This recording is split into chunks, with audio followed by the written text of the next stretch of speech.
Mother and Poet. Dead, one of them shot by the sea in the east, and one of them shot in the west by the sea. Dead, both my boys. When you sit at the feast, and are wanting a great song for Italy free, let none look at me. Yet I was a poetess only last year, and good at my art, for a woman, men said. But this woman, this, who is agonized here, the East Sea and West Sea rhyme on in her head for ever instead. What art can a woman be good at? Oh, vain! What art is she good at, but hurting her breast with the milk teeth of babes, and a smile at the pain? Ah, boys, how you hurt! You were strong as you pressed, and I proud by that test. What art's for a woman? To hold on her knees both darlings, to feel all their arms round her throat, cling, strangle a little, to sew by degrees, embroider the long clothes and neat little coat, to dream and to dote. To teach them, it stings there. I made them indeed speak plain the word country. I taught them, no doubt, that a country's a thing men should die for at need. I prated of liberty, rights, and about the tyrant cast out. And when their eyes flashed, oh, my beautiful eyes, I exulted. Nay, let them go forth at the wheels of the guns, and denied not. But then the surprise, when one sits quite alone, then one weeps, then one kneels. God, how the house feels!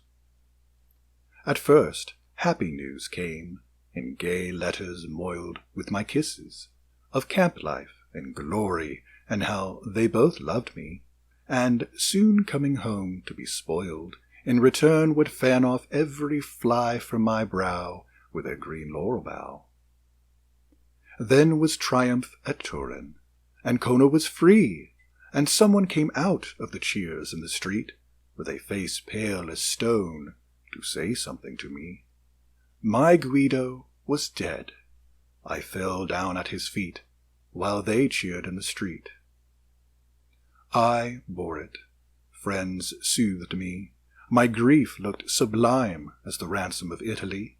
One boy remained to be leant on and walked with, recalling the time when the first grew immortal, while both of us strained to the height he had gained.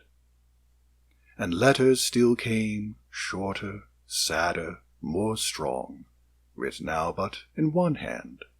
I was not to faint, one loved me for two, would be with me ere long, and Viva l'Italia, he died for, our saint, who forbids our complaint. My Nanny would add, he was safe and aware of a presence that turned off the balls, was impressed it was Guido himself, who knew what I could bear, and how 'twas impossible, quite dispossessed, to live on for the rest. On which, without pause, up the telegraph line, swept smoothly the next news from Gaeta. Shot. Tell his mother. Ah, his, their mother, not mine. No voice says, my mother, again to me. What? You think Guido forgot? Are souls straight so happy that, dizzy with heaven, they drop earth's affections, conceive not of woe? I think not. Themselves were too lately forgiven through that love and sorrow which reconciled so the above and below. O Christ of the 5 wounds, who look'st through the dark to the face of thy mother, consider, I pray, how we common mothers stand desolate. Mark, whose sons, not being Christ's, die with eyes turned away, and no last word to say. Both boys dead, but that's out of nature. We all have been patriots, yet each house must always keep one. 'Twere imbecile, hewing out rows to a wall. And when Italy's made, for what end is it done, if we have not a son? Ah, When Gaeta's taken, what then? When the fair wicked queen sits no more at her sport of the fireballs of death crashing souls out of men? When the guns of Cavalli, with final retort, have cut the game short? When Venice and Rome keep their new jubilee, when your flag takes all heaven for its white, green, and red, when you have your country from mountain to sea, when King Victor has Italy's crown on his head, and I have my dead. What then? Do not mock me. Ah, ring your bells low, and burn your lights faintly. My country is there, above the star pricked by the last peak of snow. My Italy's there, with my brave civic pair, to disenfranchise despair. Forgive me, some women bear children in strength, and bite back the cry of their pain and self-scorn.